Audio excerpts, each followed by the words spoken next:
NetsBoy, so let's hear what he has to say. His name is NetsBoy, he thinks the world is all over. When the Nets just can't play.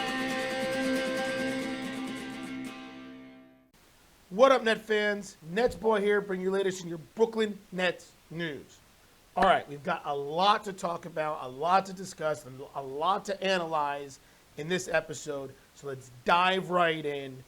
Wow, what an eventful Game 5 and Game 6, especially Game 5, which we're going to talk about in a second. What a crazy turn of events. This series has lived up to the expectations, despite how it looked at the beginning of the series when the Nets looked like they were going to run away with this series, being up 2-0 and just dominating the Bucks, courtesy of injuries. Because let's all be honest, if Kevin Durant, Kyrie Irving, and James Harden, if all three of them were playing and, Kyrie doesn't get hurt and James Harden doesn't get hurt, this series would have been over by now. We all know the reality of it. But unfortunately, injuries are a part of basketball, and it's just been very unfortunate. And, this was one of the things that we've always talked about with this Nets team was, can this team stay healthy? And, it is pretty neat, though, to see how well they've battled when they've been hurt as much as they've been hurt. Like, to see Kevin Durant do what he did in Game 5 was unbelievable with no Kyrie and a shell of himself, James Harden. So let's just start off with that. Let's just start about talking about Game 5, right? Let's start off positive because, I'm going to try to be as positive as possible because I'm literally filming this episode 30 minutes after watching Game 6, in which there was really nothing really that positive to say or, talk about with Game 6. So right now I have a little bit of extra anger that I'm going to try not to get into the way of me talking about Game 5 because Game 5 was just great. Well, that's not necessarily true. There's actually a lot of issues that we could talk about with Game 5, but why nitpick? Because let's just look at it objectively. And that was Kevin Durant reestablishing himself as one of the best players in the NBA. That game was incredible. 49 points, 17 rebounds, 10 assists, 16 of 23 shooting, just taking over in the second half. Kevin Durant willing the Nets to a Game 5 victory. And, it was incredible. Kudos to James Harden for trying to play, even though you could tell he was, like I said, a shell of himself. He was 1 of 8 from the field or something like that. He just really did not look good, but at least he was out there. And Jeff Green stepping up, being 7 of 8, from three-point land, shoot 27 points. Had 27 points, was just a huge factor for the Nets in that Game 5 for that victory. And when I'm watching that Game 5, and it was a very ugly game for the Nets, in every way possible, really, except for Jeff Green and Kevin Durant, obviously, I had a feeling deep down that the Nets were somehow going to win that game. Probably because they kept lingering and hanging around the Bucks, it was constantly around 10 points or so. And I just said to myself, at some point, the Nets are going to figure this out. But the funny thing about it was, that's what I felt internally, right? But I wasn't really expressing that. And, NetsBoy is a very angry and pessimistic person. That's part of who I am. And I'm always looking at the negatives of everything because, being a Net fan for as long as I've been a Net fan, you tend to notice and harp on the negative stuff because you've had several negative things throughout your NetsBoy fandom or your Nets fandom in which have occurred from really the beginning of being a Nets fan since they, joined the NBA. Let's just be real. Let's look at it. Even when the Nets were at their highest points, there was always something comedic or bad that happened in this franchise. Until the Knicks became the Knicks within the last 10, 15 years. Of course, they're turning it around now. Kudos for the Knicks. But the Knicks were the only other laughable franchise, in my opinion, other than the Nets, the last 10, 15 years. But we're not gonna go there.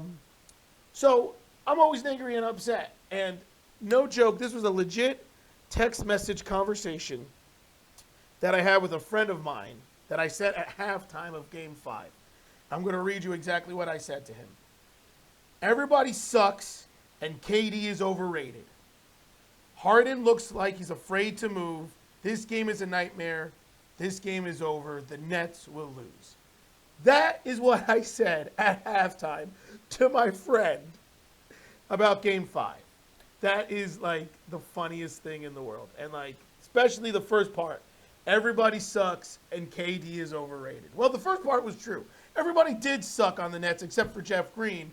Joe Harris couldn't make a damn shot. Blake Griffin wasn't playing that great. James Harden, like I said, he was out there, but he was afraid to move, and so he was a shell of himself. But maybe Kevin Durant read that text message somehow. Maybe somehow he, hacked my phone and he saw that I texted someone and said he was overrated. Because up to that point, KD wasn't that great. He was good, but he wasn't that great. He was losing the ball, turning the ball over, dribbling and just just really doing too much, like he did in Game 4. Remember we talked about that before when Kyrie went down in Game 3 and Game 4. That KD was just trying to do too much. It was like he was trying to do too much in Game 5, but then all of a sudden it just 180'd in the second half. Everything started falling for KD. He could not miss. And the fans were getting into it, and the Barclays Center was rocking, and the players were feeding off of Durant. Like I said, Jeff Green was nailing shots, and everyone just buckled down defensively and really frustrated the Bucks. And the Bucks panicked. Let's be honest, the Bucks panicked. Giannis started taking dumb shots. Chris Middleton was missing his shots. Drew Holiday wasn't making what he was making before. Lopez wasn't doing anything. They're turning the ball over. The Bucks panicked by just how great Kevin Durant and the Nets were all of a sudden figured it out. And lo and behold, the Nets, by some miracle, managed to prevail and win Game 5 courtesy of a Herculean performance by Kevin Durant. And it was just a great moment. The adrenaline was pumping through me. I was so excited. I was also extremely nervous. I was legitimately nervous the last 10, 15 minutes of that game because of how the game was being played out. But after the Nets took the lead for the first time with 2.5 minutes to go or something like that, I felt in the pit of my stomach at that point that they were 100% going to win, and the negativity was out of me, and I really felt like they were going to win that game, and sure enough, they did. So that was just a great moment. And Kevin Durant, put me in my place with that overrated comment. And you see what makes Kevin Durant so great. The guy is legitimately unguardable when he's on. And, him and Kyrie Irving, to me, are both the two players, and maybe even James Harden as well. That's why everyone makes a big deal about the big three. Those guys are almost unguardable when they're on. Same thing with, I would say, maybe Anthony Davis as well. He's another guy that I feel like when he's on his A game, Joel Embiid, even Giannis, these are the superstars that are unguardable when they're on their A game, which is why they're superstars. But Kevin Durant, to me, just the way he willed them on, the Nets on in Game 5 was just incredible. And it was a huge, huge win. And why was it huge? Well, because we all knew what was going to happen in Game 6, the most predictable game of it all. And that was a very disappointing Nets loss. So now for the negativity. That was all the positivity. Look, Game 6, there's not much to talk about. James Harden was still a shell of himself. He's afraid to move. He's plodding up and down. He had some decent moments in that game. He actually played pretty well for considering the fact that he's playing on 1.5 legs right now. But this time there was no one else that stepped up for the Nets. Jeff Green stepped up in Game 5. No one else stepped up. And Kevin Durant had a pretty good game, but not a Herculean game, not an amazing game. He had, I think, 32 points. He shot 15 of 30, so only 50%. And it just wasn't enough. And it was very predictable. The Bucks were back at home, and the Bucks did what they should have done in Game 5, and that was pound the post. Like the Bucks and Giannis and Drew Holiday and Middleton, they were getting to their spots in the paint and making these mid-range jump shots or these, tough layups, and the Nets didn't have an answer. The Nets didn't have an answer to stop anyone in the post, especially Giannis, because they don't have the size. And, it kind of brings up the question that was mentioned by one of my NetsBoy viewers. They commented before on it a couple episodes back. And that's, where's DeAndre Jordan? I mean, if there's ever a time to play DeAndre Jordan, Steve Nash, it's now. Game 7. I mean, the Bucks seem like they finally figured out that they're bigger than the Nets. It looked like it took them to Game 6 to figure it out, but it seemed like that Giannis and the rest of the Bucks realized, Mike Budenholzer and them, wait a minute, we have size. Let's just pound it inside. And that's what they did in Game 6. And the Nets did not have an answer. And when the Nets collapsed on Giannis, he kicked it out to the shooters, and the shooters like Chris Middleton and Forbes and even Lopez, though not really as much in Game 6, but they were making the shots that they needed to make. And the Nets did not have the answer on the offensive end because the Nets just don't have a good offense with one true superstar in Kevin Durant and James Harden being shown himself and no Kyrie. That's the reality. And I could harp about the assists, because we talk about the assists, only 14 in Game 6. But the reality is that the way this Nets team is now, with just really Durant as the only true star, you got to play through Durant. And so I understand the lack of ball movement. But at the same time, I have something that might be a little controversial, and that is the advantages that the Nets have had in the past is that they ran. They pushed the ball. They got the rebound. They pushed it. And James Harden, being the primary ball handler now, and not really being 100%, and not being able to really move. I mean, we saw him in that Bucks game, in the Game 6, steal the ball at half court and just dribble past the half court line and just stop. When have we ever seen the Nets do that and play a half court offense?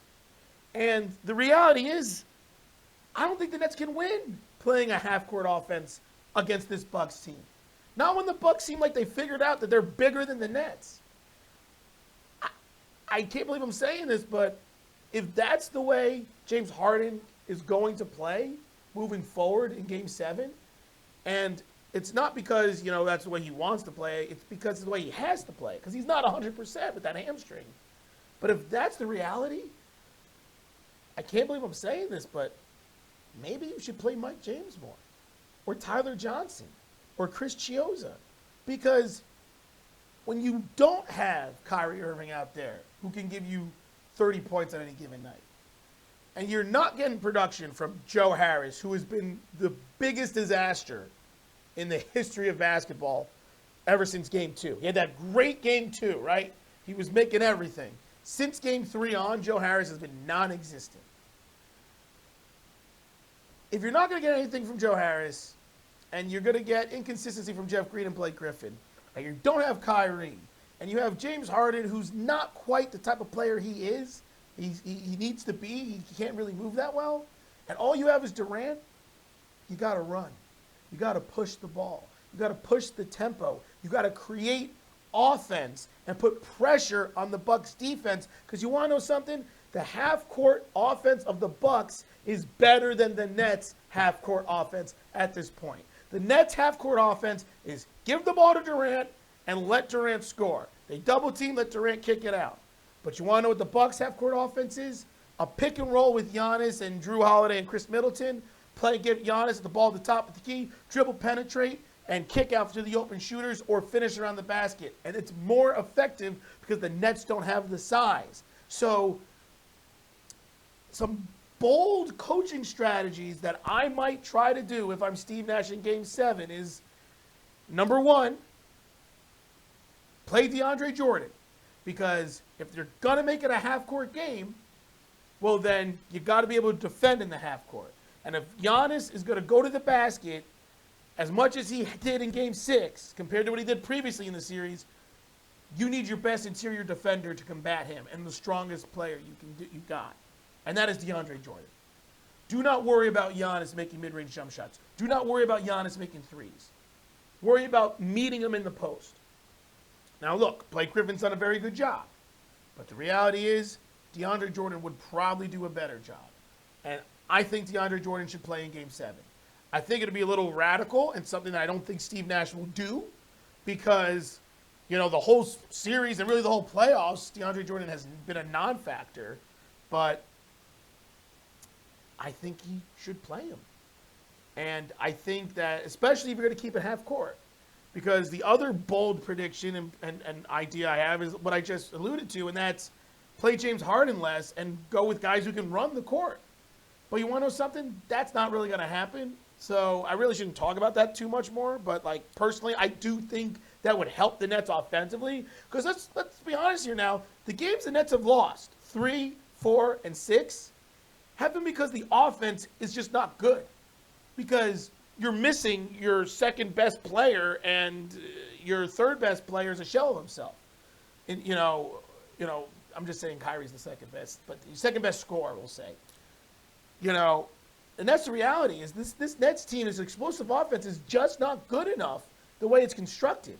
So you have to make the adjustments. Either you got to fix the offense, which would be running and pushing the ball, or you need to solidify the defense and make it as ugly as possible, which I think is more likely at this pace, at this point, with James Harden being basically back but not 100%. So play DeAndre Jordan. I don't know. It's just something I would do. If I was Steve Nash, I was considering it. And there's one other reason why I would do this. If we've learned anything from Mike Budenholzer, is that he's not very good at making adjustments. And the Bucks, same thing. They're not very good at making in-game adjustments. They're good at making adjustments between games, but not in-game adjustments. Imagine the curveball it would throw the Bucks if after the whole series, DeAndre Jordan did not play, and then all of a sudden, Game 7, there's DeAndre Jordan in the post, bodying up Giannis. Do you know the amount of, mind effing that that would happen to Mike Budenholzer? It would blow his mind and blow the butt. They'll be like, oh my God, what do we do? Everything we've done for the last 6 games, and now this guy, how can we adjust? They'll panic. They really would. They really would. The more I think about it, the more I really am, saying, play DeAndre Jordan. Play the guy. It would completely mind F them. They wouldn't know what to do. Giannis wouldn't know what to do. He'll throw the ball to the other team. I'm telling you. Do it. Steve Nash, do it. Play Jordan. Forget what I said about, playing Mike James more and not having Harden out there and running and up and down the court. Forget that. Play slow. Play half court. But play at this physical game with DeAndre. Oh, I'm just thinking about it now. Please, Steve, use your brain. Understand that they're not good at in-game adjustments. It would completely knock the Bucks off their element. Between that and the fact that it's a home game in Barclays Center, and it'll be 2 days more that James Harden can rest that hamstring, and an outside chance that Kyrie will return, though I really doubt it. I think it needs to be done. But we'll see. But anyway, I'm going to wrap up this episode. So Game 5 was great. Game 6 was bad. And Game 7, we'll see what happens. If you remember, I had predicted that this was going to be Nets in 7. I'm hating how right I seem like I'm going to be. But I do believe that the Nets should win Game 7. It's in Barclays Center. It's home. One thing that I did like is that, Steve Nash did kind of throw in the towel a little bit early in Game 6. There was still 6 minutes left when he, pulled Harden, pulled Durant, pulled all the starters to rest them, even though they were down at 15 by that point. I do think that was a good move. Make sure no one gets hurt and everyone's refreshed. And I hope that Steve Nash and the Nets and KD and James Harden just figure it out. I hope Joe Harris learns how to play basketball again because he's been complete garbage. And I hope that we get the type of performances we saw in Game 1 and Game 2 with ball movement and just great defense. So I still think the Nets are going to win Game 7. So I think they will. But let me know what you guys think about everything, about the great performance by Kevin Durant, about James Harden gutting it out despite clearly not being 100%, about my extremely bold ideas about playing DeAndre Jordan and maybe less James Harden and more Mike James so the Nets can run better and move up, push the ball, because right now we can tell James Harden isn't 100%. You know, let me know what you guys think. If you think the Nets are going to be able to prevail in Game 7, let me know anything. Yeah, so keep your eyes open to the next NetsBoy episode, and who knows what it's going to be. It's either going to be really good or really bad. So keep your eyes open for that, and until then, let's get ready for Game 7 Saturday. Let's go Nets! This is NetsBoy signing off.